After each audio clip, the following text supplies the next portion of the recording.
Good evening, everyone. My name is Sonali Gupta. I am from Federation of Indian Animal Protection Organizations, and I welcome you all on Learn from Leaders webinar on bursting myths on rabies in humans and how to eliminate rabies from a state.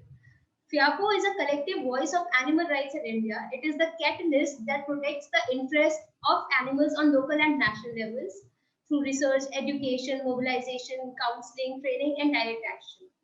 We are an umbrella organization having 160 member organizations, 200 supporter organizations, and volunteers and activists all over the country. Today's webinar is designed to clear the misconception of rabies in humans and how to make a state, how to eliminate rabies from a state.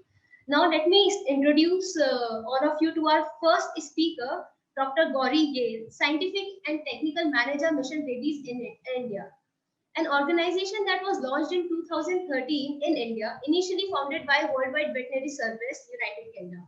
Mission Rabies India has a One Health approach driven by research to eliminate dog bite transmitted rabies through education, awareness, counseling, vaccination, and sterilization of dogs. In 2013, with a mission to vaccinate 50,000 dogs, which they reached in just 25 days, they have never looked back and are very close in making Goa a rabies-free state. Dr. Gauri is a veterinarian with a MS in veterinary and public health and a PhD in rabies, epidemiology, diagnostics, and immune response. So just before I start about rabies, a brief introduction about Mission Rabies is that we are an NGO. Sonali spoke about us. We work across the globe wherever rabies is an endemic problem. So rabies is an endemic problem, meaning that rabies is a problem where people are dying of rabies, and that's because most of the times here in the situation that we are in is because of canine mediated rabies. We do not have a problem with wildlife mediated rabies. Okay, I will take questions on that later, but just a bit about us. So we are a charity, and most of our funding comes from Dogs Trust, Dogs Trust International. It is a 125-year-old NGO in the UK, and they fund any organization that is working towards the welfare of dogs. WVS is a sister charity. They focus on improving surgical skills of veterinary students and veterinary graduates who have just graduated and want to improve their skills. Because when I'm a veterinarian and when I graduated, my surgical skills were close to zero. So WS concentrates on that and has been very helpful with especially dog population management through sterilization. And MSD is our, so MSD donates all the vaccines that we use across the globe, and they have donated close to 500,000 doses till today. So before I speak about Goa, I thought I'll bust a few myths about rabies. A lot of misconceptions that I hear and questions that I'm asked about whenever I meet people. So the most popular myth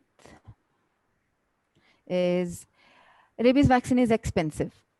So this is a problem because the DHPPIL vaccine, that's the other diseases like canine distemper, leptospira, parvo. This is a combined vaccine called DHPPIL with every letter for every disease. This vaccine costs around 650 rupees. But rabies vaccine is only 100 rupees. So this is a common question I hear saying that isn't it very expensive to do this? So this is the vaccine recommendations for puppies at different age groups. There are two vaccines that everyone should remember. There's a rabies vaccine and the DHPPIL vaccine. Remember, there is also a combination of DHPPIL plus R, that is plus rabies. Sometimes it is L plus R, just lepto and rabies. Whenever you add a disease to a vaccine, the cost of the vaccine increases. If you're vaccinating only one disease, then the cost of the vaccine is less. So when we use only rabies, it's not an issue. Okay. So do not, I mean, since all of you are in the animal welfare community, you can encourage people to vaccinate their dogs against rabies if at least they can't vaccinate against others, because the other diseases except for leptospira doesn't come to humans. Rabies is rabies and leptospira are the only two diseases that can come from dogs to humans and that we have a vaccine for. Okay. Myth 2. Puppies don't get rabies. If I could see you guys, if you were a live audience, I would have asked how many people agree with this, that puppies don't get rabies. They're so small, so cute, no, they won't get rabies. This is what the reaction is. Um, Puppies can get rabies, and these are a few of the many puppies that we have tested positive. Puppies can get rabies from their mothers, can get rabies from other dogs. Sometimes they don't need to be bitten, because if a mother is rabid, just suckling and licking the puppies, which is a very normal behavior for mother dogs to do, it can be transmitted. There is no maternal immunity for rabies, meaning for other diseases, there are antibodies in the mother that get transmitted to the puppies. And the puppy is protected for 45 days to 1 month, 45 days to 3 months in certain diseases. If the mother is vaccinated, then the puppy might be protected for a while, because the antibodies through the blood of the mother go to the puppies. But in stray dogs, most of the time they're not vaccinated. So puppies do not have any protection, and it is important to vaccinate them. So that comes to my next question. Should puppies be vaccinated? How young can they be? How old is it safe? So vaccine companies promise that the vaccine will work if the puppy is 3 months or older. Vaccinating a puppy less than 3 months will not cause any harm,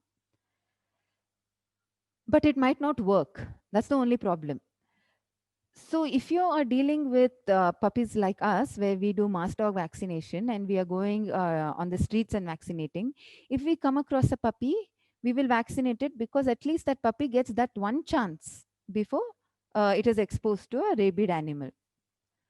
So WHO, this is the TRS, the technical series. You can find it online. You can just Google WHO technical series 2018.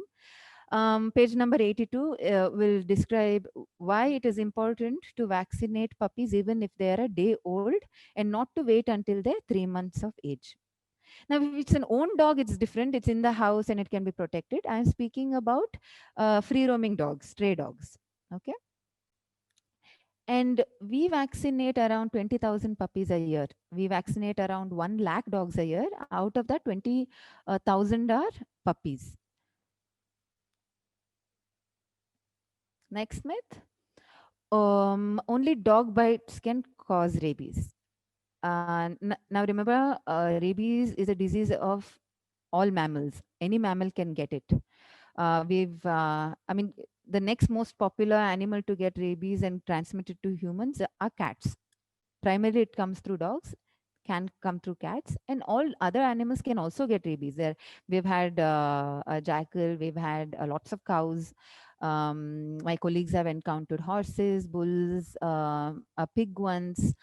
So the why dogs are no have got this reputation is because there are many of them. Rabies likes to establish itself in small carnivores. So different parts of the world have different reservoir hosts. It's raccoons, skunks, and foxes in the United States, primarily foxes in Europe, which has been eliminated. Wherever there is a stray dog problem, rabies virus has been able to establish itself over there. Okay. So any animal, any wild animal which is coming out of its natural habitat and pouncing on you in an urban setup is a concern for rabies. So we've had a lot of foxes and jackals in India also biting people, and most of the times it is a rabid animal. Okay. Another important thing is not just bites but licks and also scratches. So animals tend to groom themselves, they lick their paws, the virus can hide inside the nails, and if a rabid dog does scratch you, there's a potential exposure. Okay. And even cats, especially cats, groom themselves a lot. Cats scratching is also an exposure for rabies. Myth number 5. All biting dogs are rabid. No, dogs bite for various reasons. They bite because they're territorial. Just like us, we close our windows, we close our door. We don't like people just walking into our house whenever they want. Similarly, dogs don't like people entering or other dogs entering their territory, and they will guard it. Some dogs like to chase. S- it could be territorial, it could be for fun. A lot of times it is an activity that they do to see that they get a response from. If you chase something, people scream and run, they enjoy it. So in our education programs, we teach about how to tackle a dog that is coming to bite. It's coming running towards you. But again, the reasons why all biting dogs are not rabid are more protective nature. So if a mother dog has puppies, she will be aggressive to protect her puppies. She doesn't know what you're doing. You might even be trying to feed them. Feed her, she won't understand it unless you are friends with her from before.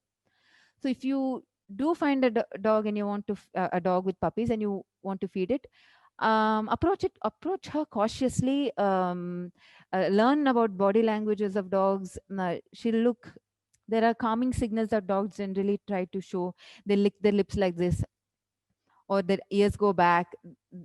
They have an expression in their eyes that is very obvious to people who understand it.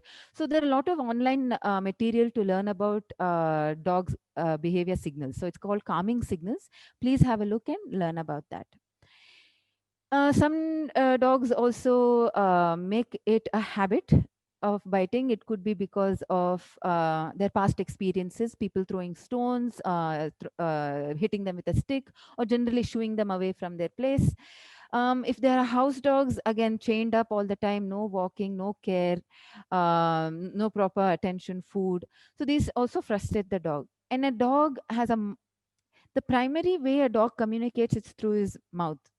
All canines do, especially canids. They're given a big jaw, they have teeth, their lips curl up. A lot of expression is through their mouth. Now, um, if the only way that a dog can communicate is through biting, to say, "Hey, don't bother me," or "I'm frustrated," a dog will bite. So this is a lesson for us human beings, to learn what a dog is trying to tell us. Myth number 6: one vaccine is enough in a dog's life. So a lot of people think if you get your puppy vaccinated during the first year, your job is done for its life. You don't have to go to a veterinary doctor again. This is not true. You need to get annual vaccinations every year. Get your dogs vaccinated for rabies and DHPPIL. If you cannot afford DHPPIL, at least do it for the first 3 years. The immunity does last later. But rabies, you have to do it annually. Lot of rabies vaccine companies promise 3 years of immunity. Good vaccine companies promise it and does work. So you don't have to get it done annually, but because in India we are an endemic country, you have to do it every year. So suppose you were in the UK or Australia, your rabies shots for your pet dog would be once in 3 years. But in India, you can't risk it. You have to do it every year. My tip is remember your dog's birthday, or remember your own birthday, and get your dog vaccinated on that. Many times people forget. They say there was a wedding in the family, someone's baby was born. There's always reasons. I moved, I couldn't find a vet. No excuses. Remember a date and get it done annually.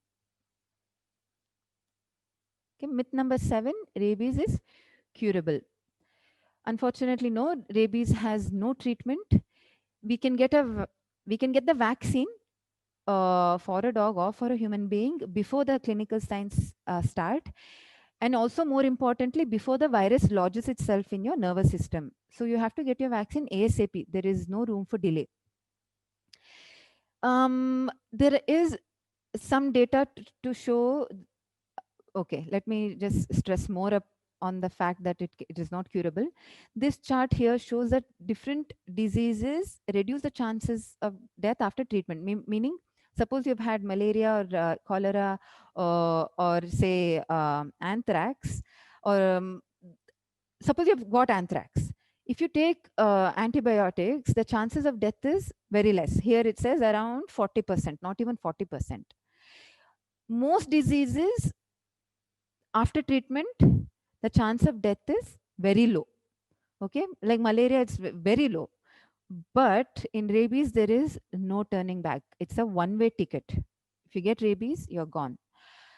That's why the virus is called the bullet that never fails. Once it's inside your nervous system, it wants to go to the brain and multiply there, go to the saliva, transmit it, and and the host's job is done then. So they will leave the body it doesn't have to live anymore. So the patient will die. Okay, it sounds very gory, but that's why a lot of popular culture was influenced by this disease. Vampires and zombies all come from the concept of rabies for this very nature. So while I'm saying yes, rabies is not curable, death is guaranteed. A few of you who are well versed with rabies must be thinking, hey, there was a girl in Minnesota in the US a few in 1990s that she survived. Why is Gauri saying rabies is not curable? There have only been a few people who have survived. There's a list of them here, 16 of them. Although they never got their complete motility back, brain functions back, and they all had some kind of partial exposure to vaccine of some sort. So these are not true survivors. They're called survivors for scientific interest, but they are not real survivors. So do not let these things. Sometimes even I've seen in newspapers saying, "Hey, there must be a cure for rabies now." Remember, there is no cure for rabies. Do not let these scientific publications make you believe that there is hope. Because if there is hope, then a person won't get their vaccine. There, so getting your vaccine on time is very important. Dr. Sumit Poda will stress more about that from the human side, but that's a take-home message for everyone. Myth number 8: ABC can control rabies.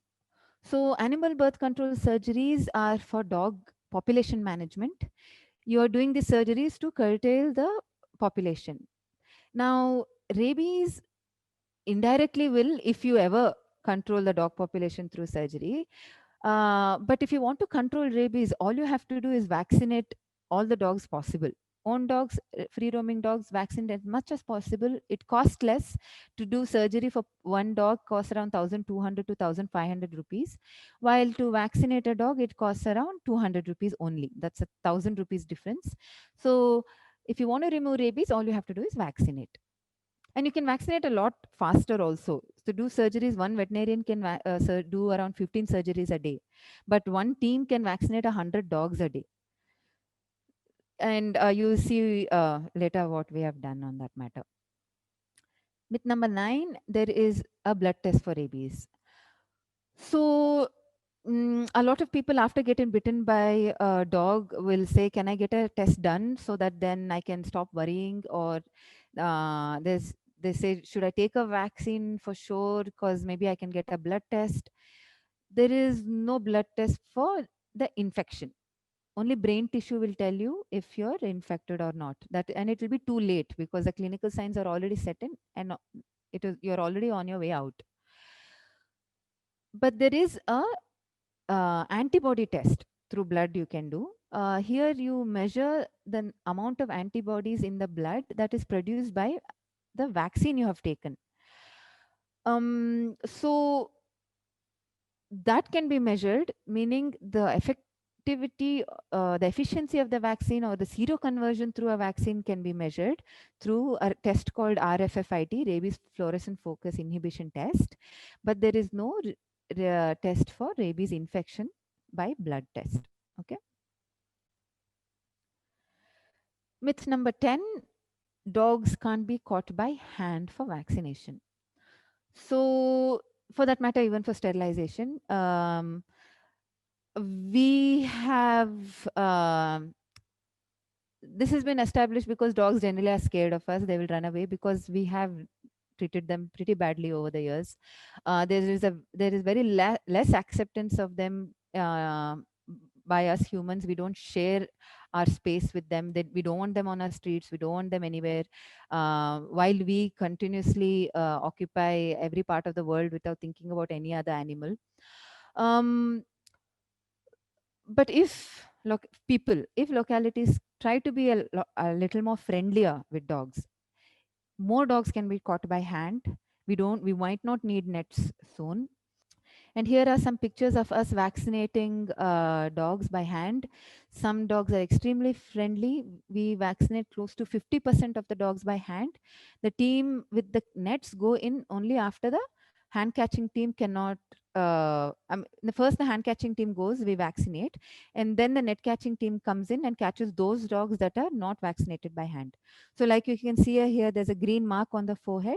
After we vaccinate, we put a mark with paint. It could be any color, so that the team knows that they have to come in and catch the other dogs.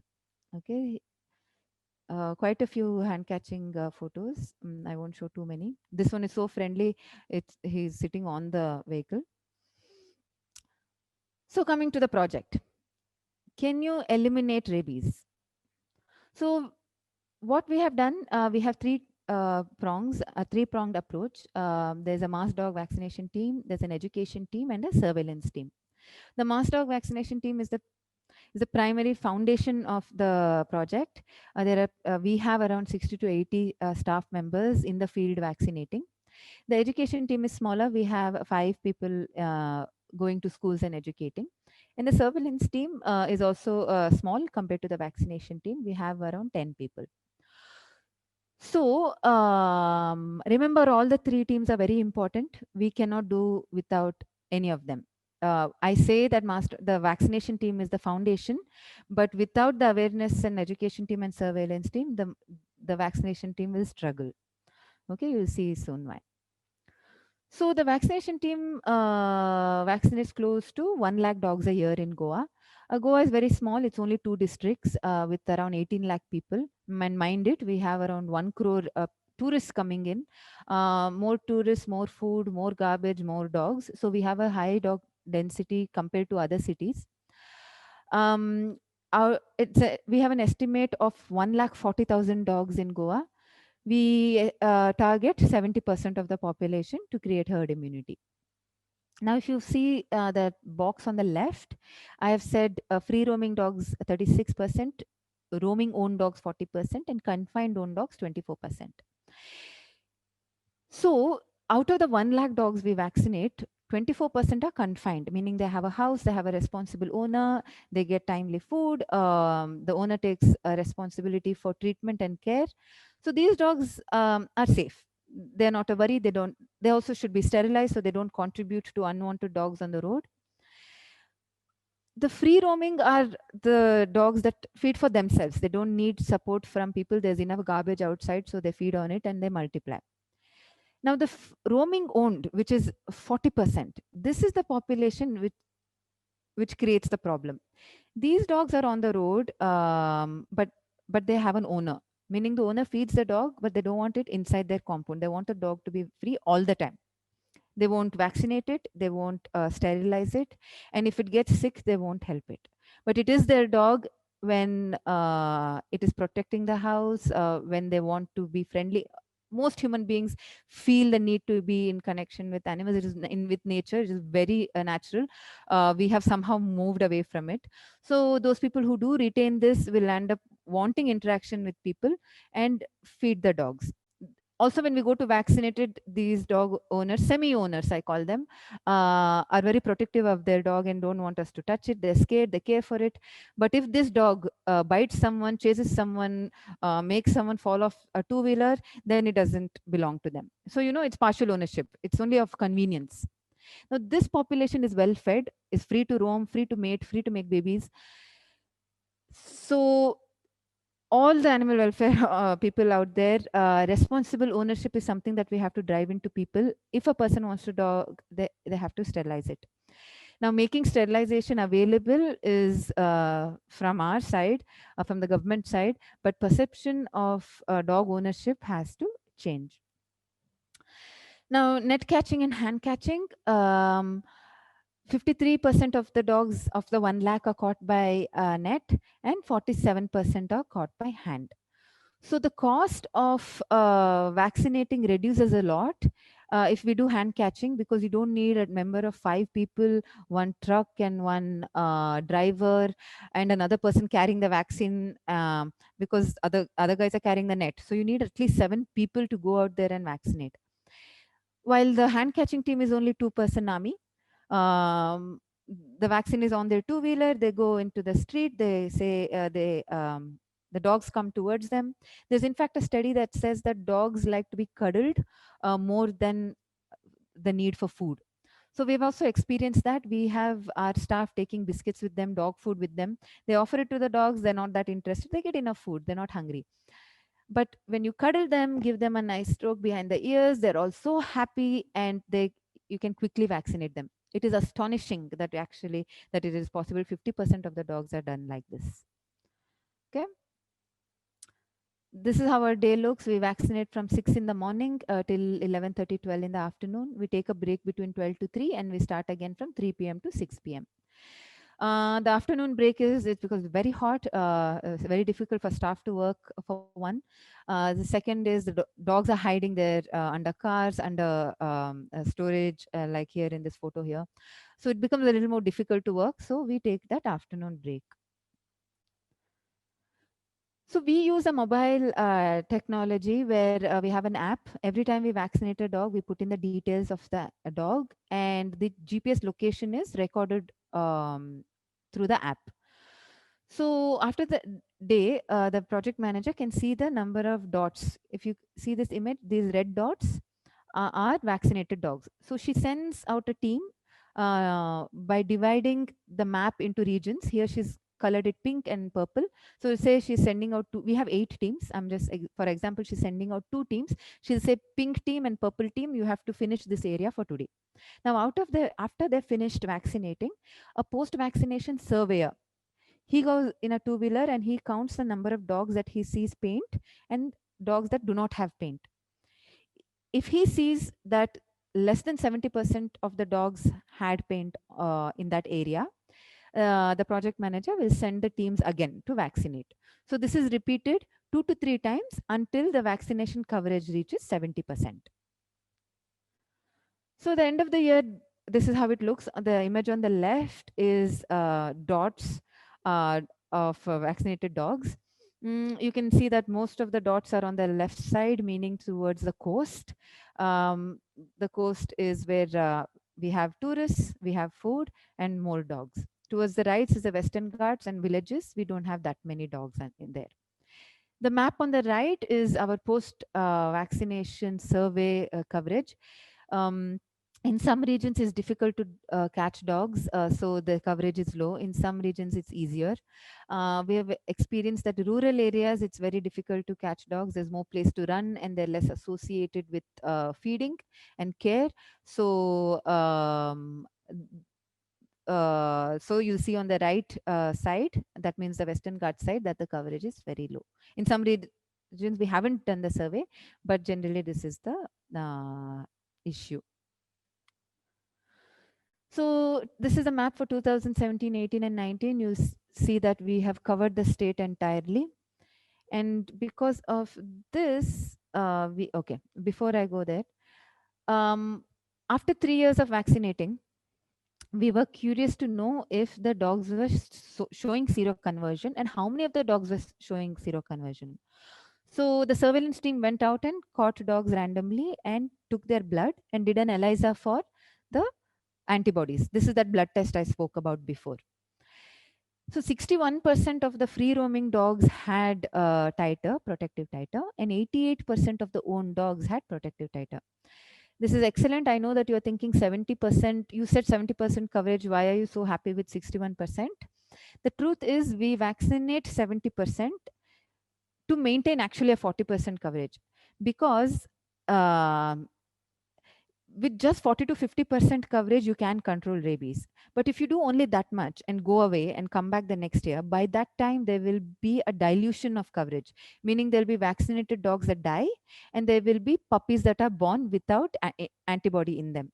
So to counter for this dilution, we vaccinate up to 70%, so that by the time the year passes by, still there is enough herd immunity to protect the virus from spreading. So this blood was collected after 1 year of vaccination in that area. We selected 4 talukas, and we found that 61% of the free roaming dogs are vaccinated. So now you understand why it is excellent news. And 88% of the owned dogs showed titer. We should have, I mean, it's an owned dog. You're supposed to show 100%. But again, bad ownership. The time that we have gone there, the dog was not at home. It was not tied. We couldn't catch. But when we went there for blood collection, the dog was available. And also, these dogs did not have a vaccination card, so they never had been vaccinated before in their life. So they weren't vaccinated, so they didn't have a titer. Okay. So the education team targets 85% of the schools. We actually increased the target recently to 90%. Close to 7 lakh children have been educated about rabies and its awareness from 2014. Dr. Murugan and his team target teachers also. In his words, teaching a teacher is like teaching 1,000 students. So once a teacher learns something, she will teach it to other people throughout her career. So it is important for her to understand rabies first.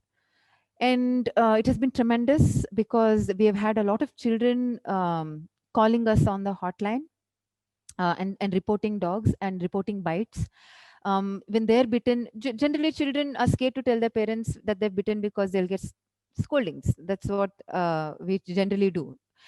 So we encourage children to go to their parents with information of saying, "Ma, pa, or teacher, a dog bit me, but I know that I have to wash the wound with soap. I need to get a vaccine." So the fear element is removed, and also it is very easy to teach children than to teach adults, frankly. I'll end. I can talk more about that later, but I will carry on. We also make it interesting. We have painting competitions, skits, street plays, rallies to make it more interactive and fun. The children tend to remember. We also have quizzed them a year later to see. So we've gone to the same classroom a year later and asked them questions and to see if they've remembered it. And results have been good. Children tend to remember quite a bit. So coming to the surveillance aspect, we have a 24/7 hotline. Anytime anyone calls us, we are there to answer. We do get a lot of calls. We get calls for injured dogs, road accidents, puppies, dogs stuck in a gutter, dogs stuck with a plastic can over their head. We try to help as much as possible. We will refer them to an NGO closer to them. We send the team out if we can. But if it's a rabies suspected dog, we are out there to catch the dog. Okay. So that's the phone number for people in Goa. Please don't note it if you're not in Goa. I'll move ahead. These are some of the bites that have photographs of. These are all bites of positive dogs, meaning rabied dogs. Yeah, it's very gory. I should have warned before showing them. So they call, when people call, it's sometimes very obvious that a dog is rabid. They panic and call. They say, "We are that my dog is gone mad. We have locked him up in the kitchen. We can't do anything about it. Come and help." There have been incidences where they've bent down to feed, especially this person over here with the person on there with right below.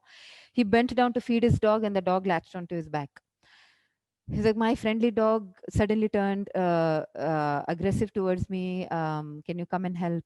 Went there to find a dog locked in the veranda, biting the railing, put him down, and was positive for rabies. The government of Goa has also provided an excellent necropsy room. It has been so nice to work having these facilities. So if in your region, if you want to start something with rabies, get testing started. The very easy way to test is a lateral flow test. All you need to do is if you're not a veterinarian, it might sound gross, but we have trained non-veterinarians also. You have to make if you're not a veterinarian, and it has to be supervised by a veterinarian. Remember that postmortems, necropsies cannot be done without the supervision of a vet. So all you have to do is cut the back of the skull through the foramen. You can get a small piece of the brain stem. This kit is excellent. I can give you details about this later. All you have to do is put the brain tissue into the lateral flow well, and 5 minutes the liquid will move. One line is negative and two line is positive. Very simple. So if you are curious to know in your area if there is rabies, you can start a hotline, make people report, go there, catch the dog, observe it, test it when required, and you can, once you have proof that there is rabies, then you can do something about it. Okay, without knowing if your area has rabies or not, it's very very hypothetical to say, yeah, we heard of dogs here that were biting unnecessarily. That doesn't cut the deal. So Maya encourage surveillance to be the first step towards rabies control. There is a fluorescent antibody test, which is the gold standard. This is the test that will give you a 100% pakka result. This test is 99% sensitive. It does go wrong. So this can be used only for surveillance. For reporting or actually for PP decisions, only fluorescent antibody test can be taken as the result. But in India, PEP is not a problem. It is better to go get your vaccine instead of waiting for a test result. It takes time, so better just go and get your test vaccine. Okay. So of all the rabid dogs that have tested positive with us, note that 58% of them are stray dogs, and 42% were from owned dogs. Be it the responsible owner who has tied the dog up, or the semi-owner who's left the dog out. Both the categories combined had 42% of them were rabid, and so 42% of the total tested were rabid. So again, stressing on dog ownership, these are the owners who have not taken the responsibility to vaccinate their dogs. Okay. I will skip this. So we've had a lot of positive response from the media because we have shown results, and people have been responsible. See, if you can see, these are 4 years of vaccination. Every year we've gone, they've kept the vaccination card, kept their dog tied up waiting for us to come. And since people have been so responsive, the project has also run much smoothly afterwards. So this is a highlight of the project. In 2014, 75 rabid dogs were reported and 15 human deaths were reported. From 2017 September was the last human case, and after that we have not had any human deaths for the past 3 years, and the number of canine rabies cases have also decreased. This year in 2020 we've had a bit more because we are seeing cases in the border of Goa and Maharashtra, which we are planning to vaccinate in Maharashtra to protect dogs in Goa. Okay, thanks to our team in Goa. The line above are the government officials who have made this possible, and the row below are team members from our side. We have, like I said, many more people, but I cannot put them all here. But yes, it's not, if it wasn't for the Yellow Army, the dog catchers we call Yellow Army, who are out there working very hard, it wouldn't have been possible to do this. Thank you very much, and I will take questions later. Thank you so much, Dr. Gauri, for enriching us with this enlightening session on how to control rabies, how to mitigate it, and the procedures that are required to carry out a anti-rabies vaccine module in a city, in a state. Now we have among us a very learned and experienced person, Dr. Sumit Poddar, who is Secretary General of Association of Prevention and Control of Rabies in India. APCRI was founded in the year 1998 with a vision to make India rabies-free by 2020. APCRI was founded in the year 1998 with a vision to make India rabies-free by 2020. APCRI serves a platform that brings together the best minds in the country, comprising of medical professionals, public health professionals, veterinary doctors, and others for advocacy, research, and information dissemination about prevention and control of rabies. Dr. Sumit Poddar studied MBBS from Calcutta University in 1974, did his PhD in rabies management. He is a member of Indian Society of Critical Care Medicine and Indian Public Health Association. He has served at Government Hospital West Bengal in anti-rabies unit from 1984 to 2010 and was disaster medical officer. He has invented Poddar multi-bore needle. He is trained and certified in disaster management. Today, Dr. Poddar is here to clear a misconception on rabies and to sharpen our knowledge on what is actually the truth behind what we are unable to understand about rabies. We welcome you, sir. Thank you so much for Thank you. joining us. Thank you, sir.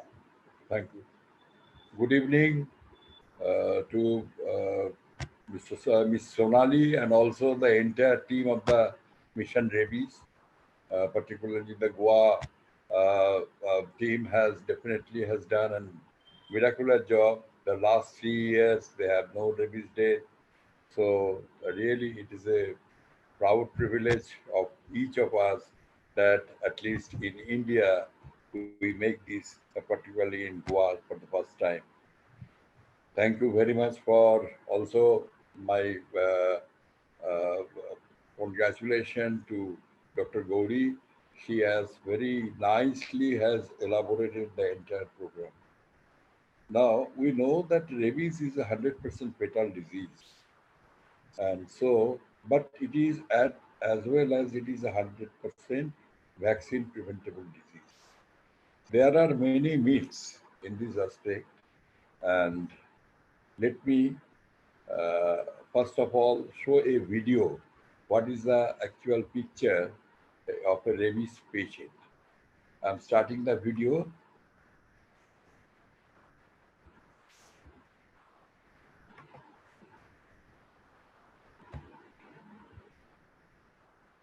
Actually, yes, this is just a video of a rabbit patient, and this child has a history of rabbit dog bite about 15 days back.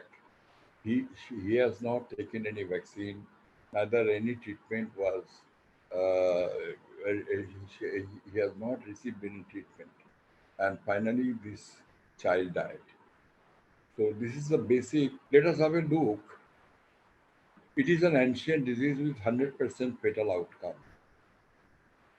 The family is Rhabdoviridae family, and genus is Lysavirus type 1. And the size is 180 nanometer in length and 75 nanometer wide with a single strand negative sense RNA genome. Two types of rabies are there. One is the furious type, another is the paralytic type. Usually in furious type, the patient died within 6 to 7 days of time after onset of the first symptom. And paralytic type of rabies, they usually succumb to death about after 3 weeks of time. So incubation period is very variable. I have seen in my life the patient developed rabies within 5 days, and also have observed a patient. The name of the patient was Vignoraj. He has reported rabies encephalitis after 20 years of time. So this incubation, very long and variable incubation period. And diagnosis was done serum, CNS fluid aspiration to see the rabies antigen and viral antigen, urine skin sample, corneal smear, brain biopsy with PCR. Other diagnoses, MRI is not conclusive, but wound toilet can reduce the chance of developing rabies about 50%. So basic treatment of any dog bite should be treated initially with, first of all, thorough wound toilet with soap and water under running tap water for at least 15 to 20 minutes of time. So this is the thing, and this is the from the site of the bite through the anterior horn cell of the spinal cord reaches the brain, multiplies there, and ultimately that patient develops rabies encephalitis and die due to cardiorespiratory failure. And this is the structure of the virus, and the outer there, this glycoprotein is responsible for the viral attachment. The main logic is to just this viral attachment, just to destroy this viral attachment, and that is why the soap and water being applied, and it is the only media which can reduce for rabies, developing rabies encephalitis in more than 50% of cases. And basically, rabies does not give a single chance to treat. And is the only thing, the rabies always is fatal and will not allow the patient If I do the not done the positive and actual treatment in the first shot, then it will not give the second chance to treat. So it has to be taken care, and it is very important. Another important aspect is dog-mediated rabies-free India by 2030. So this is our vision, this is our theme, whatever you will tell, and to free India from dog-mediated rabies by 2030, as Mission Rabies is working fantastically, that we will have to come forward along with other NGOs and other government organizations so that we can achieve the goal. And next is there are many myths practically for the rabies in humans. Just a woodcut from the Middle Ages showing a rabid dog is biting and everybody is biting. Same way to the dog. Next, no question of any treatment. Myths about rabies in India, another washing of wound can cause hydrophobia. Still, many patients don't believe in wound wash. They first of all, soon after the bite, initial treatment they are not doing it. They come and run to the hospital or anywhere, but even they are not taking any positive treatment. In rural areas, people also resort to witchcraft and religious practices. That is another thing. People apply turmeric, herbal extracts, and sometimes ghee over the wound area. Chilies, hydrogen peroxide, and cow dung are also same are the wrong practices followed by mainly in the rural parts of India. And an awareness, thorough awareness program has to be. Still, we'll have to continue the awareness program. Gems and stones have magical properties against rabies. That is another thing. Vaccines are more effective if taken on empty stomach. These are all myths. There is no use of believing this one, the vaccine will not be more effective even if this vaccine has been taken in the empty stomach. One should not take bath, eat meat and eggs during vaccination. Still, many patients come to us and they are just asking, we should not take bath, we should not take meat and eggs during vaccine course of the vaccination. Still, it is their belief. A single dose vaccine, that is another thing, will prevent rabies.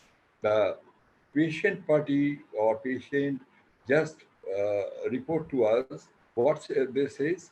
They says that, doctor, please give me a single dose vaccine that no more vaccination is required.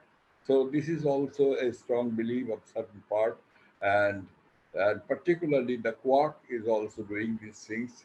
Therefore, they are applying still the single only one dose of vaccine and leave the patient alone. Ultimately, that patient develops from the by rabies encephalitis and ultimately died. So dietary change can cure, that is shift from vegetarian to non-vegetarian or vice versa. That is another myth. Stopping consumption of white things, etc. Next is many people believe that rabies infection only occur in poor third world countries.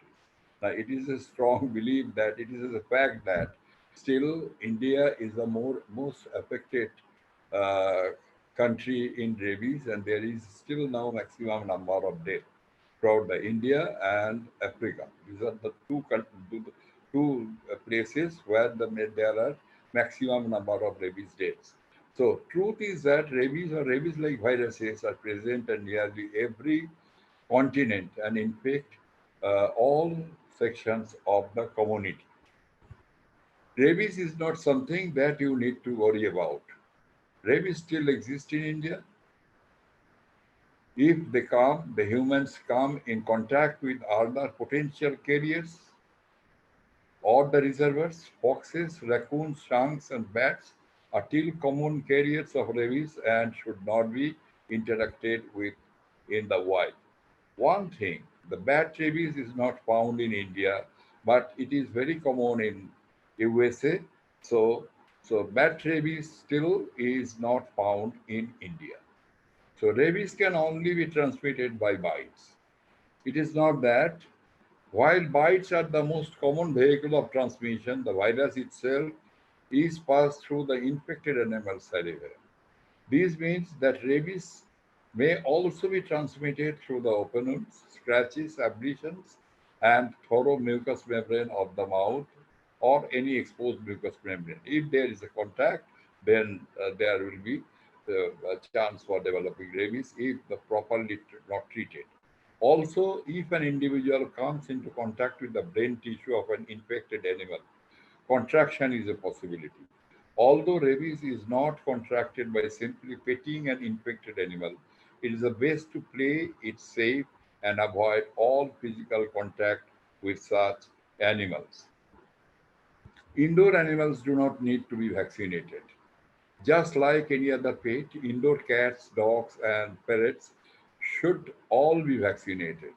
You never know that the future may hold that there is a risk of your pet coming in contact with the outdoors, no matter how careful a pet owner you are. For instance, your pet could escape from the house, or your pet must go to a new home. Future owners may regularly take them outdoors. Even if you keep your pet inside, one risk cannot be bats come inside the house, the cat come inside the house, and most of the time you will not know if your pet come into direct contact with that particular animal. To protect your beloved pets from all possibilities, vaccination is your best option, as nicely pointed out by Dr. Gauri. I have already had my pet vaccinated once, so I don't need to do it again.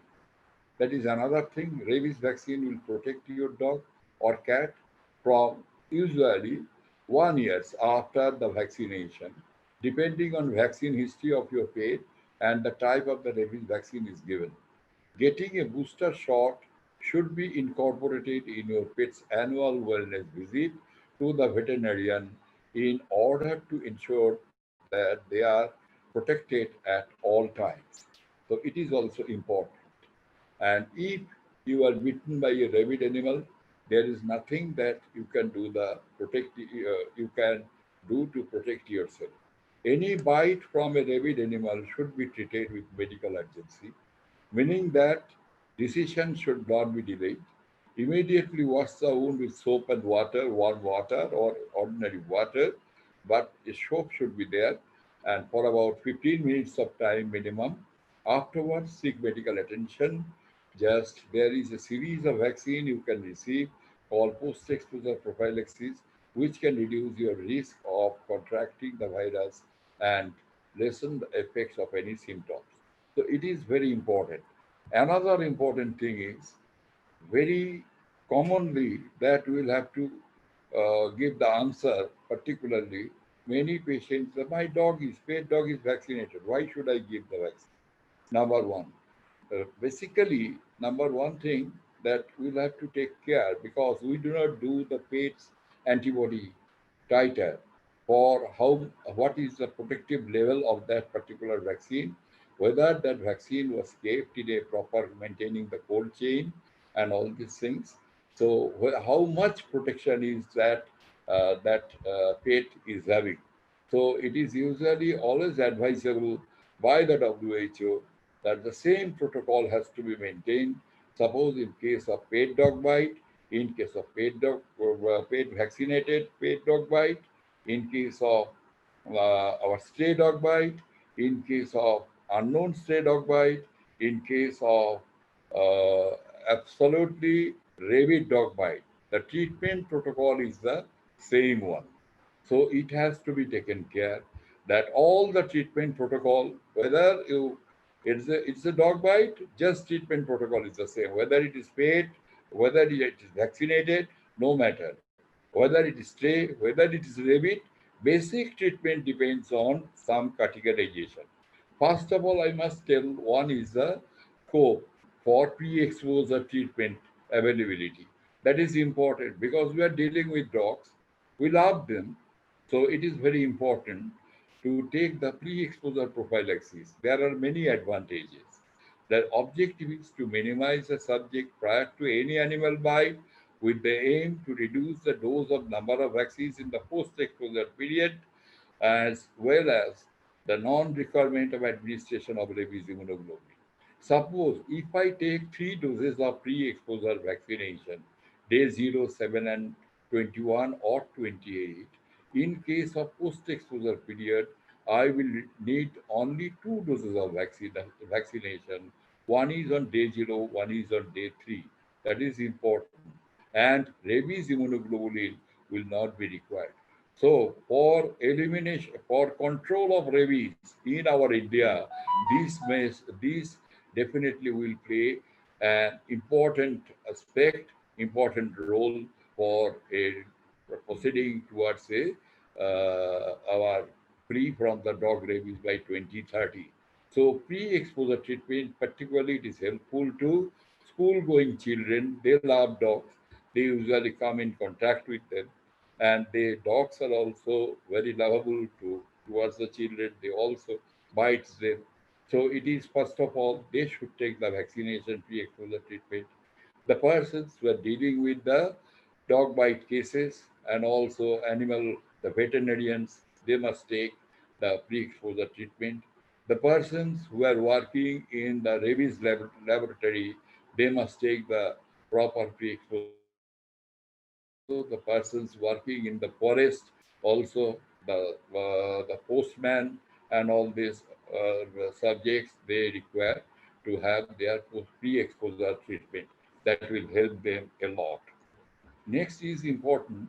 This is the dose already I have told, and it should be incorporated in the national immunization schedule with other vaccination. So coming to the post-exposure prophylaxis, this is the three categories are there.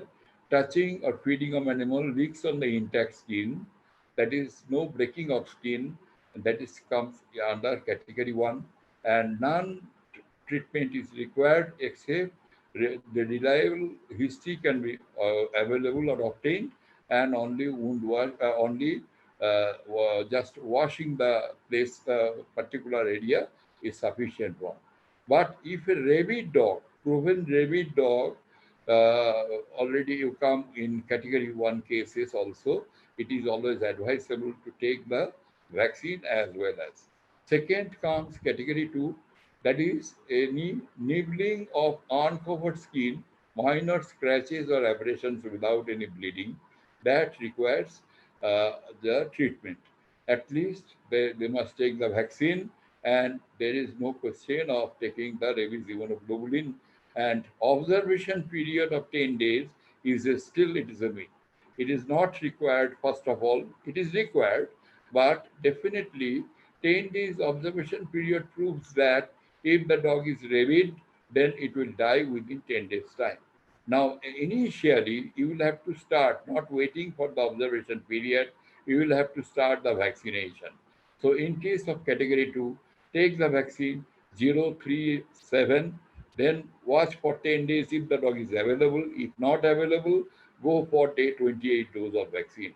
And if the dog is available for observation, if it is healthy, also go for the 4th dose of vaccine on day 21 or 28, just conversion into a pre-exposure schedule, so that when the post-exposure schedule will come, then you will take only 2 doses of vaccine, and that is enough, and rabies immunoglobulin is not needed. Next is category 3 exposure. These are very dangerous. We have seen many beautiful photographs by Dr. Gauri. She has shown many multiple transdermal bites exposing muscles and everything, and contamination of mucous membrane or broken skin with saliva from animal licks, exposure due to direct contact with bats, not severe exposure, but it is not found in India. It is globally bat is a factor, but in India it is not a factor. And these comes under category 3 exposure. And in these cases, first of all, thorough wound wash. If the patient is having multiple wound, 4 or 5 places in the body, each wound has to be thoroughly washed with soap and water, taking 15 minutes time thoroughly. Each wound, that means 5 wounds will require for 75 minutes of time for complete of the wound wash. Then administer the rabies vaccine immediately and rabies immunoglobulin immediately, preferably as soon as possible after initiation of the post-exposure prophylaxis. Rabies immunoglobulin, there are many. These are the ready-made antibodies. And actually rabies immunoglobulin neutralize the virus at the site of the entry. So it is very important to give rabies immunoglobulin if it actually saves the life of the patient, first of all. And there are four rabies immunoglobulin are available. One is the HD, human origin rabies immunoglobulin, that is very costly. Next important is equine rabies immunoglobulin, that is found throughout the country, and because it is of low cost, this can be given also with a minimum side effect sometimes. So, but there is no alternative in India. Next is our uh, rabies monoclonals, rabies biologicals that we say, and rabies monoclonals that can be given directly in the wound. It has given no reaction, and the dose of rabies monoclonal is 3.33 IU per kg of body weight, and it is very rich in antibody content. And in case of HD, 20 international unit per kg of body weight is the dose, and 40 international unit per kg of body dose in case of equine rabies immunoglobulin. Next comes our cocktail rabies immunoglobulin, cocktail mAb, that is monoclonal, that is in the name of twin rab, that kill and destroys the rabies virus or rabies related virus in the wound soon after, and the dose is definitely it is 40 international unit also per kg of body weight. So these are very important things. First of all, what's the wound? Second, administer rabies immunoglobulin in proper dose. If the wound is bigger size wound, dilute it 1/3 volume of normal saline, then administered in all the wounds. Do not give stitches. I have seen one patient has been given stitch, but do not give stitches because it will spread the virus, number one, and in each bite there is the chance of port of it will increase the chance of viral entry. More viral entry will be there. So, rabies immunoglobulin thoroughly given to the all wounds, not a single wound care will be kept alone. So, it has to be given properly, meticulously through the base of the wound. Third thing, we have to give the vaccine. And vaccine dose is 4 shot you can give, 5 shot you can give. So 4 shot, that is in SN ready, modified SN, day 037. Afterwards, from day 14 to day 28, any day you like, that can you give. And another is conventional SN regime is more safest, that is 037, 14 and day 21 or 28. Number third thing is our intradermal vaccination. Intradermal vaccination usually given on day 037 and 21 or 28. Usually day 28, 0.1 ml and 0.1 ml in the first both upper arm. Next, day 0, same dose. Day 3, same dose. Day 7, same dose. Day 14, skipped. No need of giving vaccine, administering vaccine. And day 28, give another dose that completes the treatment. And these patients definitely, when it comes in the re-exposure period after 3 months of time, then you will have to give only 2 doses of rabies vaccine, anti-rabies vaccine, and rabies immunoglobulin will not be required. This is the another thing, tetanus toxoid and antibiotics should be given. No stitches. If stitches you need, there is, you will have to do it after 2 weeks of time. In after 2 weeks of time, the patient will develop definitely adequate antibodies level that is protective more than 0.5 IU per ml of blood, and it should be done in repeat. So this is the usual concept for the proper vaccination. So next is now post-exposure vaccination regime is definitely that already I told regarding the WHO concept is 1 week concept they are recommending. 2-site intradermal on day 0, 3, and 7. But in India, it is not being accepted, and that they have given the proposal. But our NCDC is recommending the 0, 3, 7 and day 21 or 28 is the first treatment. 2 week, already I told, 0, 3, 7 and between the days 14 and 28. These 14 and 28 dose is working as a boosting dose, the booster, in the boosting of the memory cells. And this time the patient will get adequate amount of antibody and will be free from rabies. And this 3 week intramuscular on day 0 2 site, day 7 1 site, and day 21 1 site. And this schedule is known as Zagreb schedule. It is also not being followed in India. And so this is the usual protocol that we are giving. So this is the 5 dose, 5 visit. That is the traditional treatment. And this is the intradermal rabies vaccination. 2-site regime is there. Also, there is immune protection from the day 14 to day 28, even up to day 90, always. And this is, in a nutshell, in case of category 3, first of all, give the passive immunization, first of all, then vaccine for the active immunization that will protect the life of the patient. And definitely, the wound toilet is must one. So these are the rabies immunoglobulin administration for we have already told, and this is the doses, and so this can be given. And India equine rabies immunoglobulin also followed throughout all centers, most of the centers, because it is less costly and easily achievable and available for vaccination. This patient, what I wanted to mean, that has had a bite in the tip of the nose. So we could not do anything during the first time.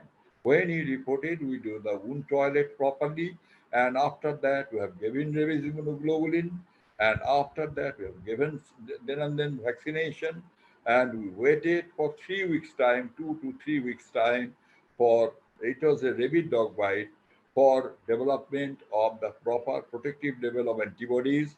Then we did the blood test. With the blood test from the NIMANS for the antibody titer, it was more than zero point 0.5 IU. Then we planned for the plastic reconstruction of this child, and this is the picture after reconstruction.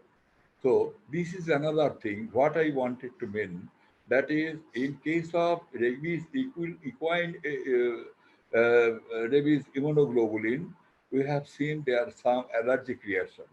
This photograph I have taken about 15 to 20 years back when we are giving the Pasteur anti-sera, and that is inclusive of FAP2, that is not free from the FAP2 component. So that time it has already just see the strong skin reaction.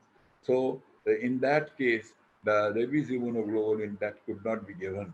So alternative in this case, we have to search up alternative, that is the monoclonals or cocktail monoclonals that should be given, or human rabies immunoglobulin to be given. This is another thing. You see, every wound has to be properly infiltrated with rabies immunoglobulin. This is a bite. We need to give some immunoglobulin first of all, after wound toilet, and for the cosmetic value, and we had to give 1 or 2 loose stitches. Final reconstructive surgery, as usual, we have to do after 2 weeks of time. So this is actually lesson we have seen many days since formation of our APCRI since 1998. We are doing this program, and this is, and our in the entire team, it was APCRI was formed by the initiation of Dr. Sudarshan, and also us. We are the founder members, and definitely he has tried for need that one that in India to protect, to free India from rabies. That is, a strong platform is needed. And after that, we are working with this in this organization, and also we are having the index journal. I will send with your address, Ms. Sonali. I will send you the copy of the journal. You can go through it. And if you have got any papers, you kindly mail me, or you kindly send me. I will send you the mailing address. So in re-exposure cases, 2 doses of required. These patients are already received full course of treatment previously. Then, irrespective of any year, just give in re-exposure cases 2 doses. One is day 0, one is day 3. And rabies immunoglobulin is not required usually. So it is very important to give minimum doses of vaccine in that cases, because the work is mainly to boost up the memory cells. And we have seen, after giving the re-exposure schedule in a patient who has already received full course of vaccination or pre-exposure vaccination, and shows high antibody response.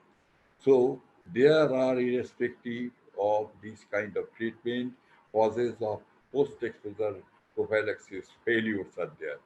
Number one, we cannot deviate from the WHO guideline, PEP, or NCDC guideline. Poor or no wound care was there. So it is another important thing. Poor quality of vaccine or rabies immunoglobulin. The vaccine was not kept in a proper way.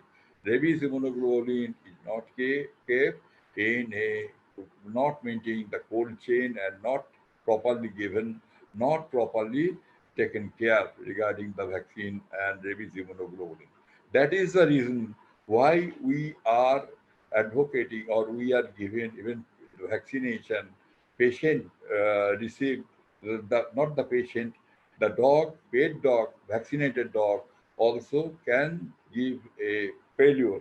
That's why repeat vaccination is necessary, and a vaccinated dog bite also requires full course of same kind of treatment. No rabies immunoglobulin injected into all wounds. That is very important. Rabies immunoglobulin has to be given. Do not keep a single wound untouched with rabies immunoglobulin. And immunocompromised victim, that is another important aspect. In these cases, immunocompromised victims, suppose a patient with getting the antimalarial drugs, cirrhosis of liver, gone cancer chemotherapy, and HIV infected patient with the low CD4 count, these patients ideally stress on the proper wound toilet, first of all. Second is the rabies immunoglobulin vaccine, rabies immunoglobulin administration, even if it is category 2 exposure. Next is, our important thing is vaccination, proper vaccination, maintaining everything. So care must be taken in immunocompromised victim. And another important thing, today there are many surgeons or many patients, many doctors are there who are injecting 50% locally rabies immunoglobulin administration and 50% in the muscle. Yes, I strongly am telling you, please do not give any additional dose in the muscle.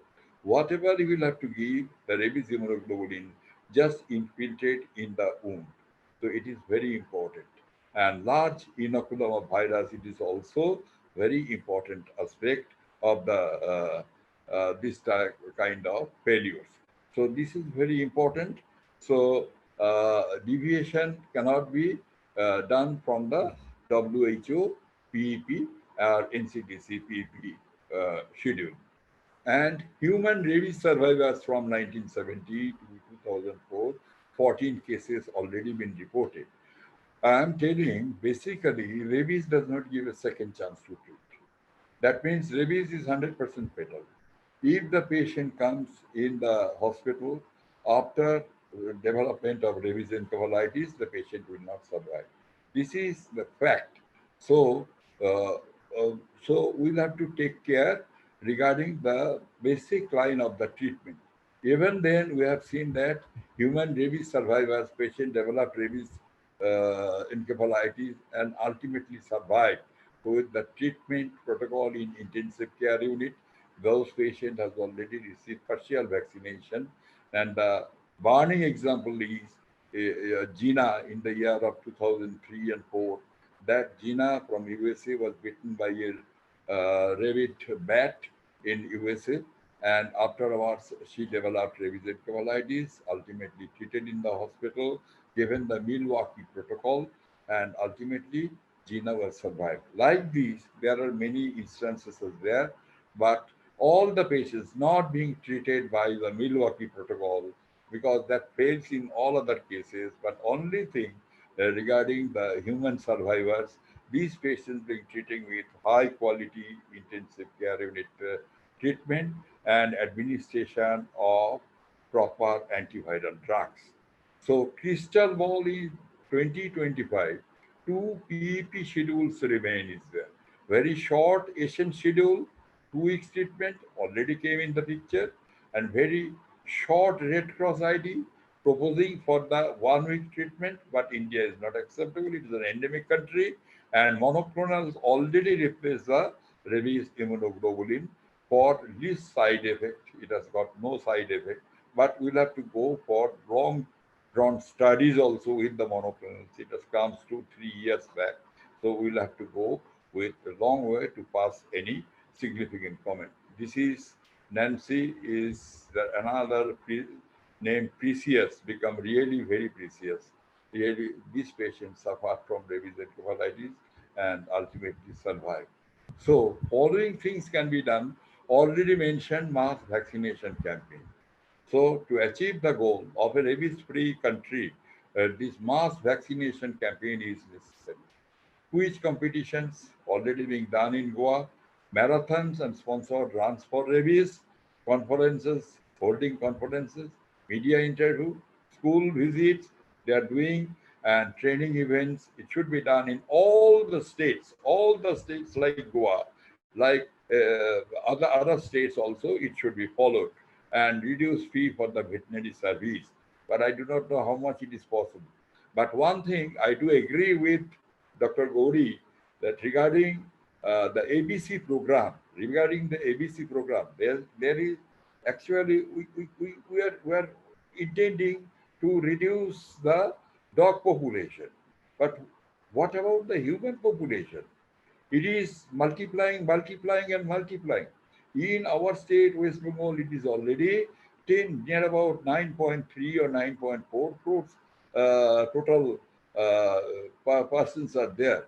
So you will have to reduce this one also, as well as not marking the only ABC program for control but what we need, the proper vaccination of each and every dog to achieve our goal. Number one, and the humans should receive the proper pre-exposure vaccination, each and every one.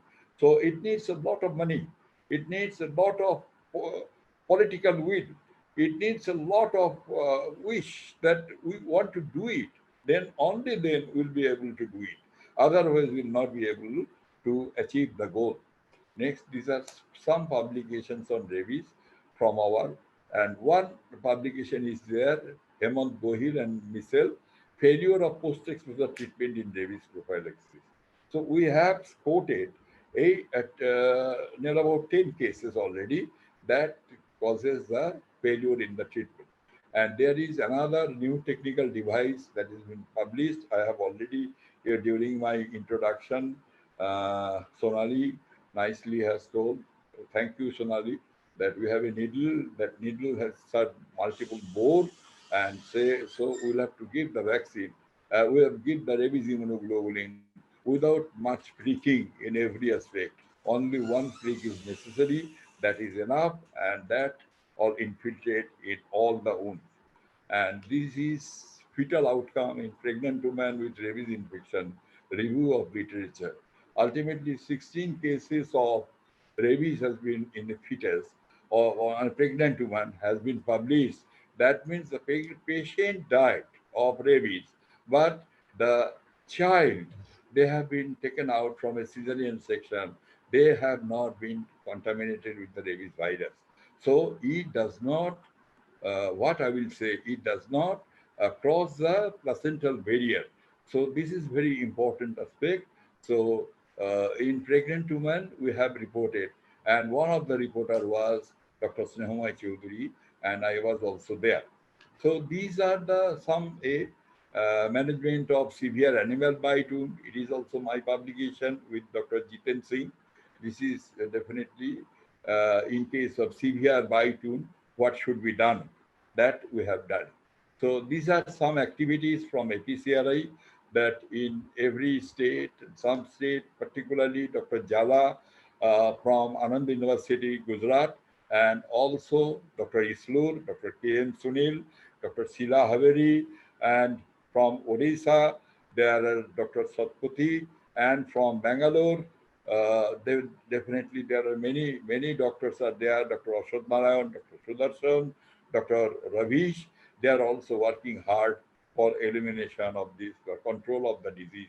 So this is a rabies awareness program for the school-going children or school children. That is very much important to reduce the burden. And this is some photograph of the 21st National Conference of Association for Prevention and Control of Rabies in India. And theme was strategies for eliminating dog-mediated human rabies by 2030. It is an CME in One Health approach for elimination of rabies in India. It was conducted in Sikkim, and that was Professor Sudarshan was there, I was there, Dr. Ravish was there, and the entire community medicine, the panelists are also there. So this is another method, 2-day workshop on why in the complaint of diagnosis of rabies in animals, very nicely presented by Dr. Gauri also, that just take a sample from the foramen magnum and just test it, whether that animal is rabies free or died off due to rabies. That is important. And these studies are very much important throughout our country, in every state, how many number of rabid dogs throughout the country. So it is a very good study, and it is one of the photograph where we are presenting the situation in West Bengal in Ranchi conference, where I was one of the speakers. This is another place from Beliaghata ID Hospital. They are doing a very good, tremendous job. Some principal, superintendent, everybody is there. Other medical officers are there. Only it is done in just 2 years back. So takeaway point is, while the risk for rabies is not prevalent in India, the virus should still be taken seriously and can be avoided. All pets, indoor and outdoor, cat, dog, etc., should be vaccinated against rabies. Pre-exposure prophylaxis has to be carried out in the humans also. Their pets should receive a booster shot every year at their annual vet visit. Rabies can be transmitted to more than just bites. If you are bitten, quickly wash your wound and seek medical attention. So, to conclude, we have a dream of a rabies-free world for which we have a vision. And it is the time to convert this dream into reality.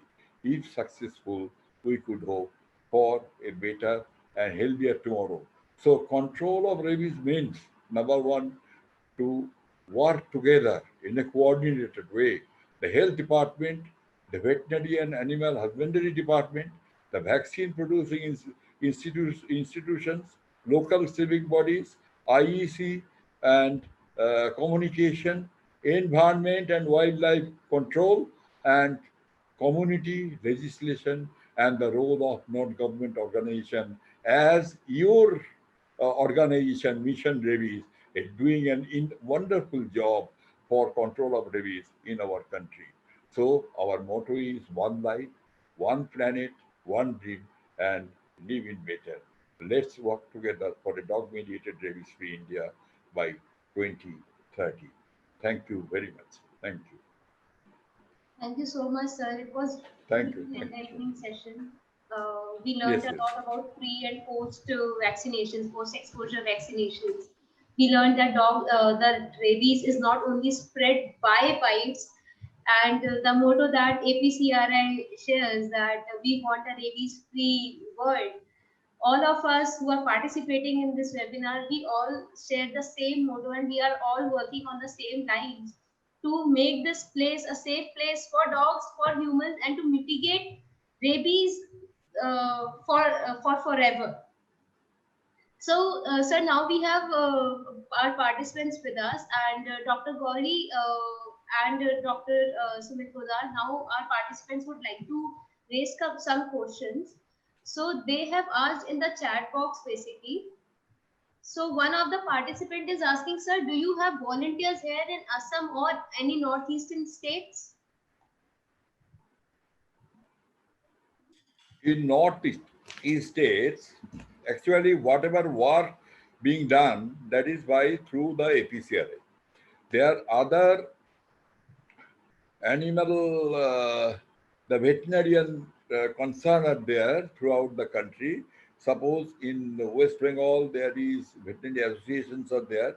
They are also working, but there are very few, particularly who is working for exclusively for rabies control in this area is very less in number.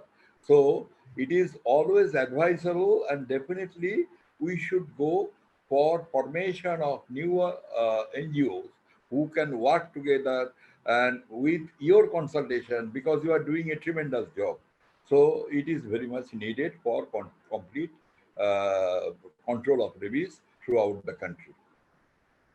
Sir, there is also one more question, that is pre-exposure rabies shot a requisite for dog feeders and people working in shelters?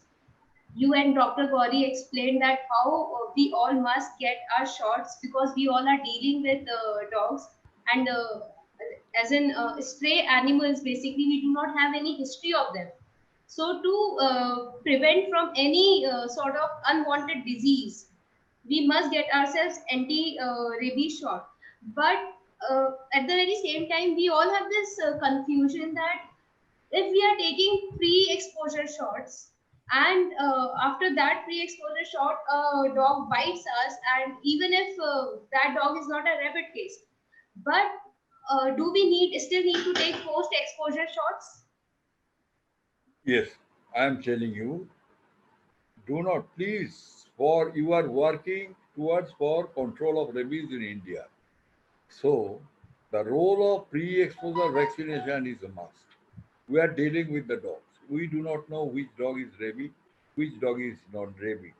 So we will have to take the vaccination for proper our own protection, because rabies will not give second chance to treat. Once the disease develops, then everything is finished. So we'll have to take the proper vaccination, and it is definitely the main point is if the patient has already taken the pre-exposure prophylaxis on day 0, 7, and 21 or 28 days. That means in case of post-exposure, again been bitten, then or that time needs only 2 doses of rabies immunoglobulin, rabies vaccination, anti-rabies vaccination. And rabies immunoglobulin, as because there are already presence of antibody, we do not require to give rabies immunoglobulin. That is the main and classical point. And so we have this dream that we'll have to control rabies by dog-mediated rabies by 2030. To implement it, pre-exposure prophylaxis will play a tremendous role. And because many patients, they do not accept the treatment protocol properly in our country. So pre-exposure prophylaxis is a must for control of the disease. Dr. Gauri, this question is from you. People are asking, how can they start, or how can Mission Rabies India team support them in starting a campaign against rabies in their own locality? Just another point regarding the previous question. Anybody working with dogs in or any animal have to take PEP. You might be a dog groomer. You might be working in a slaughterhouse, butcher, animal products, a dog trainer. Rescuers, especially, they pick up any animal on the road that is looking ill and they take it to a hospital. Anybody who touches an animal have to take PAP. pre-exposure prophylaxis. We've had incidences where people have picked up dogs and puppies which are not eating and have locked jaw. They've even given them medicine, antibiotics, food in the mouth because the dog is not able to eat by itself. This is dumb form of rabies called paralytic form. Dumb is a rude word to use. And with bare hands, they have fed a rabid dog. So that's very risky, especially nerve endings are a lot in the hands. Exposure at your fingertips and face is the most dangerous. So anybody working with animals, please take pre-exposure. And ma'am, how can they start? How can Mission Rabies India support people to start this project? So if you're interested, say, I think I've seen a question somewhere from Gujarat, Assam, and somewhere else. I can't North remember. India. Oh, it was just North India generally. So if you work in an NGO, that's a good start. You don't have to work on starting something. You'll need some technical guidance and help. We will not come personally and do any work for you, but we will teach you. We will train you. Like it's like give a man a fish or teach a man to fish. No, so we want to teach from our experience and empower you to do what we have done in your place. It can be small. You can start with a small zone. If it's in a municipality, you can take one zone and start it. Then you can spread it to the municipality. So if you need any help, please email us at info@missionrabies.com or gauri@missionrabies.com, GOWRI, and we'll see how we can help. The app, so the app is the foundation. Without the app, the work is very difficult to do.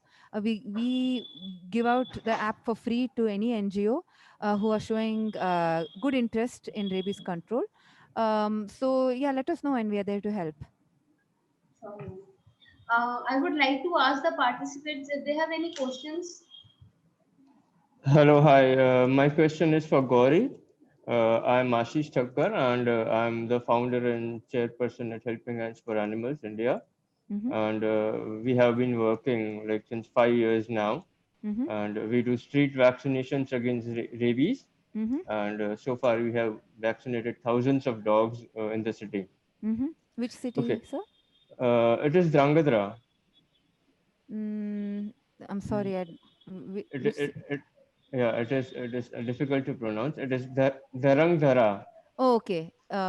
In Assam, is it? No, it is in Gujarat. Gujarat. Oh, okay. Yes. Sorry, Yes. I'm. Yeah. I should Okay. know. Yeah. So I have few questions. Mm-hmm. While doing street vaccinations, like we also do rescues. Okay. So if we get a call for a dog, then we attend it, and along with the dog, if there are other dogs who are friendly and easy to vaccinate, like even out of 10, 6 are easy and to vaccinate. We vaccinate the 6 of them. Okay. But what happens? Like my question is, what happens if if there is a dog who is confirmed for rabies, bites first a non-vaccinated dog? Okay, so you have a situation where you have a rabid dog for sure, which has bitten an unvaccinated dog. Yes. And this rabid dog for sure that you are saying, yes. Would you have done a test, take the brain sample? We did saliva test. And it came positive? Yes. Okay. So since you're very sure that it's a rabid dog and it has bitten an unvaccinated dog, and this unvaccinated dog is also, you're very sure that it's not been vaccinated. Yes. And it's a stray dog. Yes. Yeah. So in this situation, it becomes very tricky. PP can be given, but there's a 25% chance that it will not work. So you have potentially a potential rabid dog on the loose, which can turn rabid, bite people and bite another dog, right? And spread the disease. We recommend euthanasia in these cases. It is a very difficult decision to make. It is, ethically, a lot of people face a lot of issues, but this is the recommendation. Okay, so we should not vaccinate the dog which is bitten now. Yeah, if you can observe the dog for 6 months, in an enclosed area, then you mm. can vaccinate and observe for 6 months and then release the dog. But 6 months enclosing a dog Yeah, is a lot. Yeah, like it there not is no quality of life. correct. Also, Yeah. cost of the dog, Hmm. food, labor to Hmm. clean, Yes, feed, yes. walk. Okay. So, Yeah. and if Thank it's you. bitten near the face or the ear, Mhm. very high chance that it will turn rabid very soon. Very soon. Yeah. Yeah. Okay. Okay. Now suppose if a rabid dog, if the same rabies dog has bitten a dog who was vaccinated 6 months back. Mm-hmm. So do we need to give another booster at that point, Yes. or okay, Yes. at the time One of bite? one booster should work, but many vets, to be precautious, they give the human PP schedule, Yeah, meaning like the yeah, five. 5 shots. Yeah. Yeah. Hmm. Hmm. So Hmm. one works. Anything more than that is beneficial. And Hmm. Hmm. proper Hmm. Hmm. wound cleaning, just like how Yes. we Yes. tell Yeah. people, Yeah. same Hmm. thing applies to dogs. Cut the Hmm. hair, clean the wound Uh-huh. properly. Yeah, shave and debride the wound and all. Yeah. Yes. Okay, so if the dog who got bitten was vaccinated 6 months back, then you have to again give the booster shot. Mm-hmm.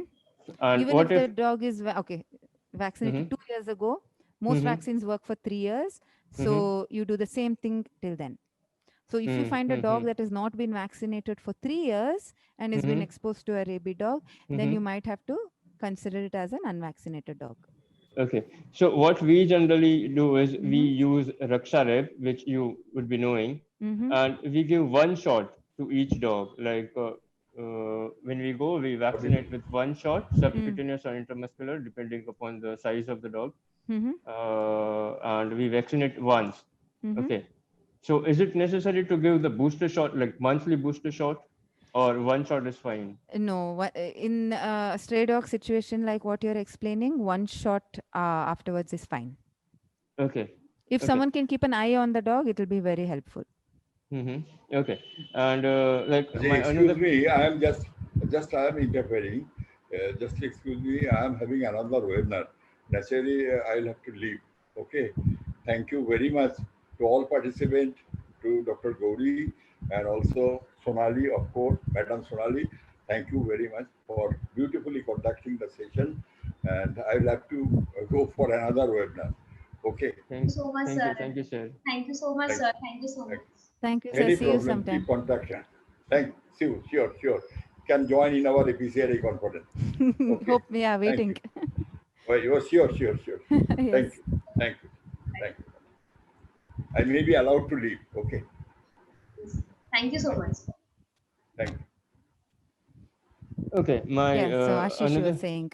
Yeah, my next question was like, if a dog with an unknown history, like which is not vaccinated, is biting another dog which is not vaccinated, like none of the dogs, the one who has bitten and the one who got bitten are not vaccinated, then how long does it take for the virus to sit in the body, and how long does it take if we give the vaccine on the same day for the vaccine to effect in the body?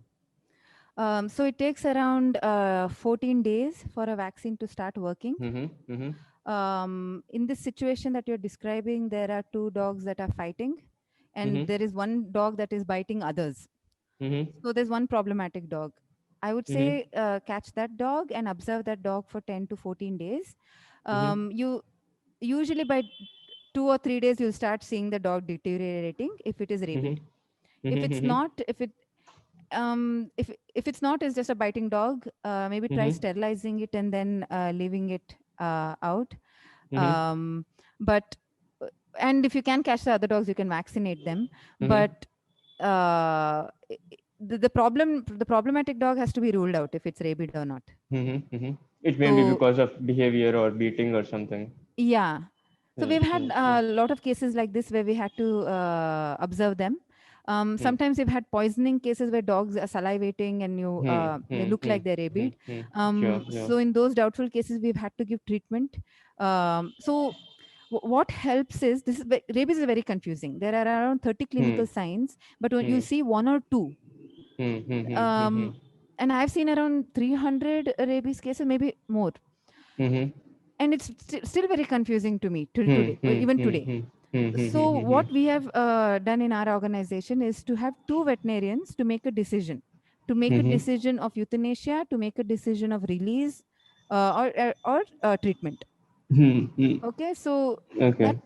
so you discuss and you share experiences and you make a decision on that. Dr. Gauri, now Devjani wants to ask a question. Okay, but is Ashish done? They Yeah, were No, very I pertinent. They were very good questions. Hello, yeah, I still have questions. Uh, o- ma'am. okay, I have a question. okay. Ashish, do you want to type it, or we'll come back to you? Yeah, that's fine. I'll wait. Okay. Hello, Yes. ma'am. I'm Devjani from Kolkata. Actually, I have a question that I do awareness program for rabies and all, Mhm. and sterilization, everything. My Mhm. question is, some point of time I face a question like, these dogs are not dewormed. Mhm. So, are you supposed to give the vaccine to them or not? Like we. So, to improve the efficiency of the vaccine, deworming is suggested because worms in the intestine reduce immune response to the vaccine. This is true in human beings also. So, in private practice, what we do is we give the patient comes with the owner, you give a deworming tablet and ask the person to come back next week for the vaccination. Now, when you're dealing with stray dogs, this is not possible. First your logistics and your resources are spent on even catching the dog once to give a rabies shot.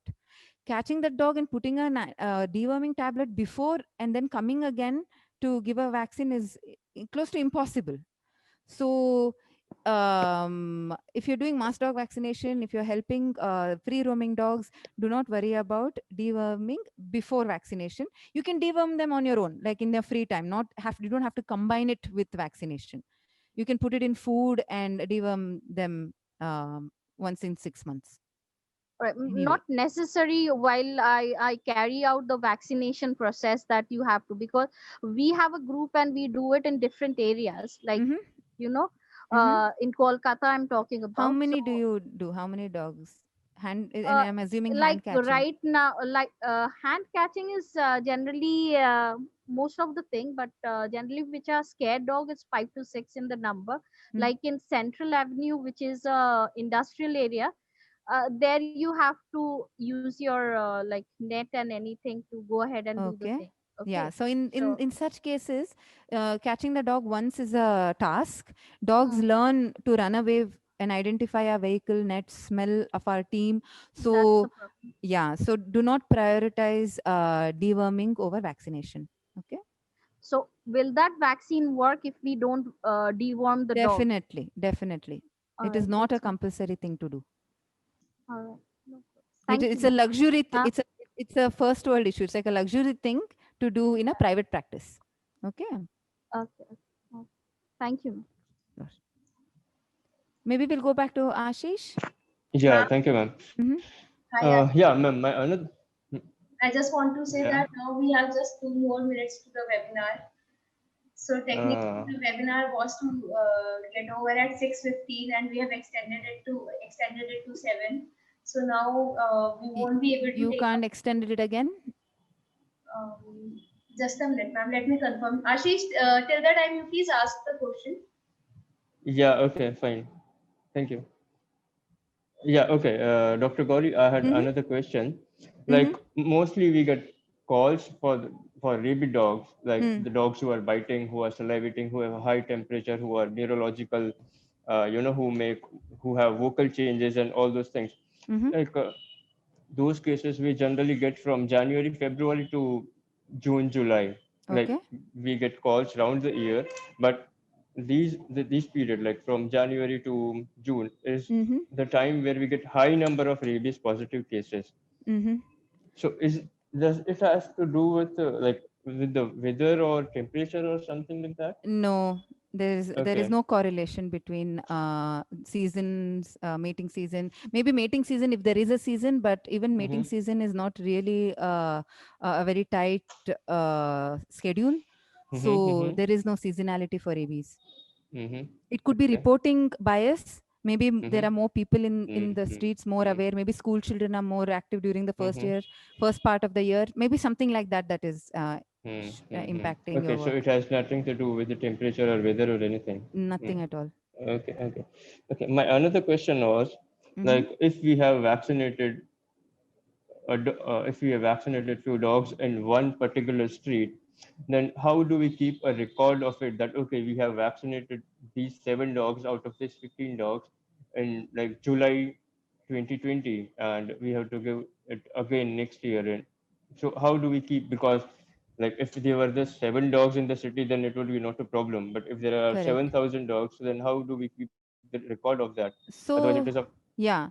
So Hmm. what we do is, say we select a zone, we select a map, we go by panchayat wise. We Mhm. vaccinate 70% of that and move on. Mhm. Okay. So next year when we come back there, we don't need to know if we had vaccinated this dog previously or not. Own dogs, fine. We give them a vaccination Hmm. card.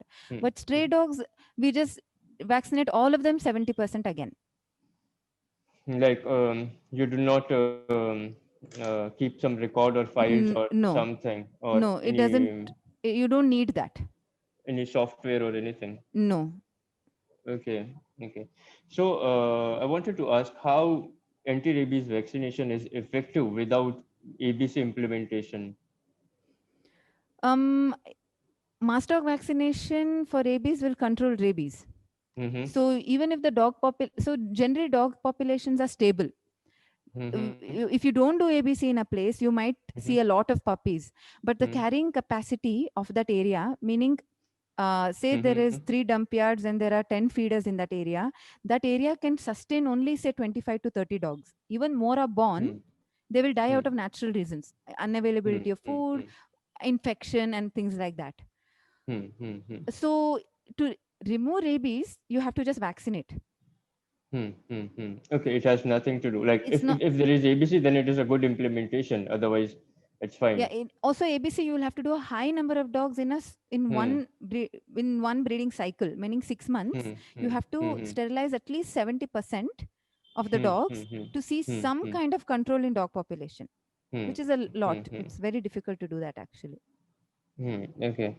And if like if we catch a dog who we suspect to have rabies, and if we do the test and we find positive on the ELISA test, that okay, now this is positive, then Po- where should Positive in the lateral flow test, you mean, from yes the yes brain? Okay. no, from like what we the kit we have, that supports saliva and the brain tissue both. Mm-hmm.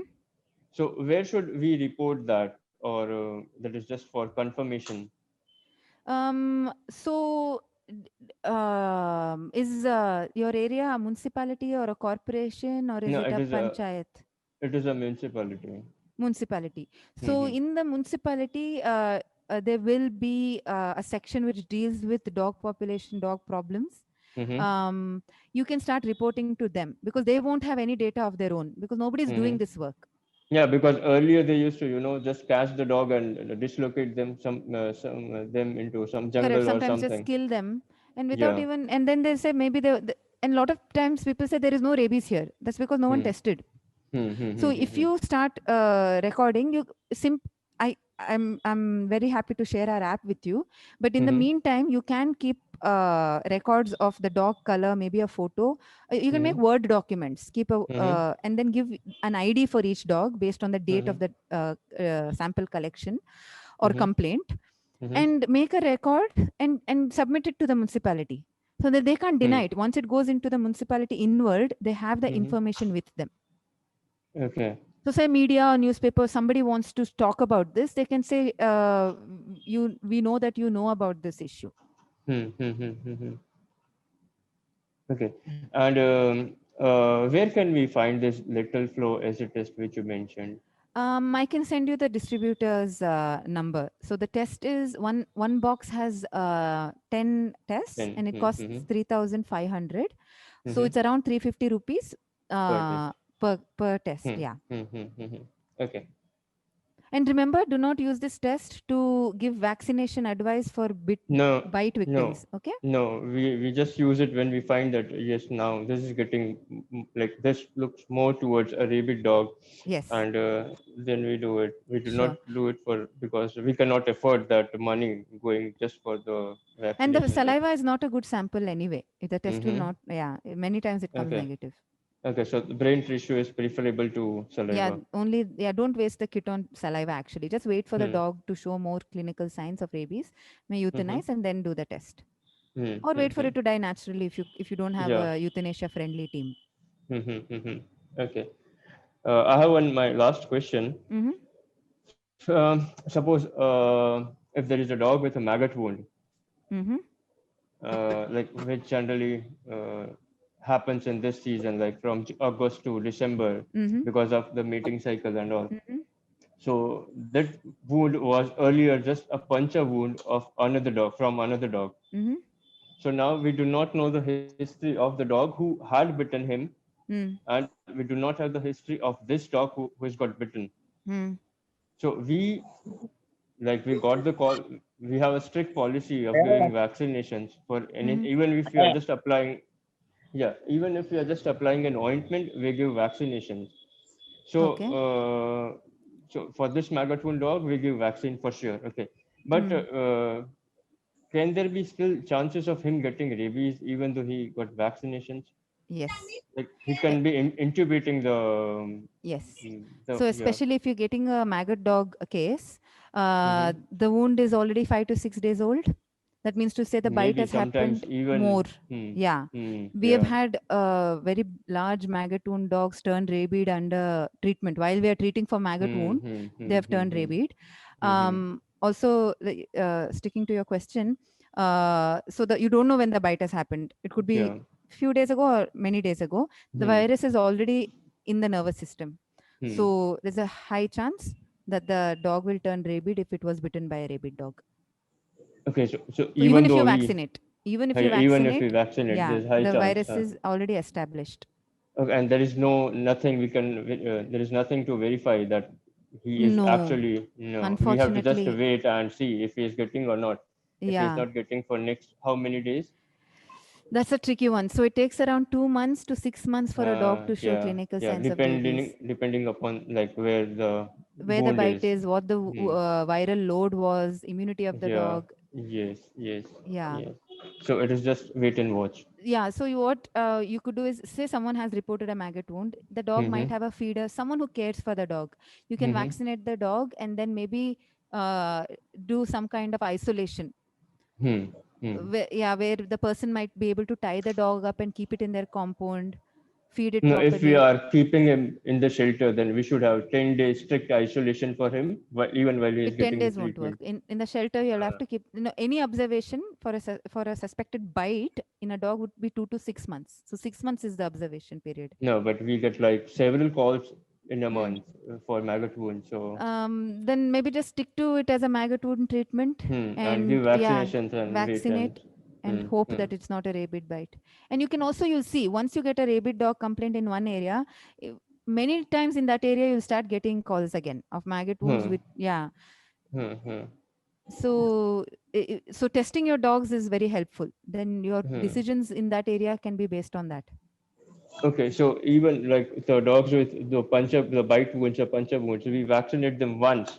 Like on the immediate day they come, we give a treatment, and on the very first day, we do not wait for the wound to heal or we immediately give on the very first day, along with the painkillers and other medications. So should we give another vaccinations after 21 to 30, in between 21 to 30 days? Yes, you can. So once the dog enters, you can give a shot, and before releasing the dog, give another shot. Give another shot. Overdosing of rabies vaccine there's no such thing. Yeah, you can give 10 shots a year and nothing will happen. Even more, there's no problem. Okay. If the virus has already entered the system, and we won't be knowing if the virus has entered the system. We won't at all know unless the signs completely develop and the dog is rabid. Correct. So if the virus has already entered the system and we vaccinate them, then also there are high chances of getting rabies. Yes. He's going to get rabid. Yes. In human beings, the chances of it happening is far less. But because the rabies virus is a canine rabies virus, they establish themselves in the dogs much faster and better and travel also faster. So there is nothing like post-exposure prophylaxis in canines like we Yes, have. so WHO OIE do not recommend post-exposure prophylaxis, but if it's an own dog that can be isolated out of humanity, you can keep the dog alive and give post-exposure and observe. Okay, thank you. That Nice was my questions. I can see that you're in the field working and you're dedicated. It's very nice to come across someone like this. Keep in thank you. touch. Thank you. Yeah, sure. Hmm. Thank you. One person is asking, Saurabh is asking, would multiple vaccination accidental to the same dog within a year cause any problems? That means you No, don't not at know all. that dog has been vaccinated and you have vaccinated that dog. No problem. You can give 10 times, no problem. Somebody was asking me that sterilize the dogs of their locality are not sterilized and vaccinated, and the localites, they are abandoning those dogs in the forest.